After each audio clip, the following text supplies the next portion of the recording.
Guys, সবাই কেমন আছেন? আশা করি সবাই ভালো আছেন, আমিও ভালো আছি আল্লাহর রহমতে। তো আপনাদের সাথে একটা জিনিস শেয়ার করার জন্য আসলাম, যে আপনার ভাইয়ের অফিসের একজন কলিগ, সে তার কত ভালো মানে বন্ধু, সেটা না বললেই নয়। সে হচ্ছে যে বাসার নিচে এসে ফোন দিয়েছে যে বাসার নিচে আসো, সাইদুর তো বাসার নিচে গেছে।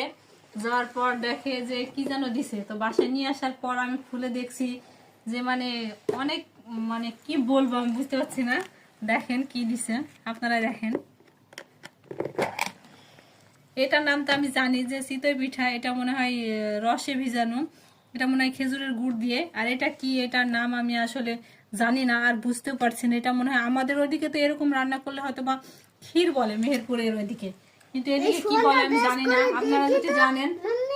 আপনারা যদি জানেন তাহলে অবশ্যই কমেন্ট করে জানাবেন। আর আমরা কতটা খুশি আপনাদের গিফট পেয়ে, সেটা না বললেই নয়। আমার মুখ দেখে হয়তো বুঝতে পারছেন যে আমি কতটা খুশি। তো আমি কারণ নাম বলতে চাচ্ছি না যে কে দিয়েছে, এটা নয় সিক্রেটই থাক, এটা আমি বলতে চাচ্ছি না অনলাইনে। তো ভাইয়া অসংখ্য ধন্যবাদ, ভাবিকে অসংখ্য ধন্যবাদ এত কষ্ট করে রান্না করে দিয়ে পাঠানোর জন্য। তো সবাই ভালো থাকবেন, সবাই সুস্থ থাকবেন, আল্লাহ হাফেজ।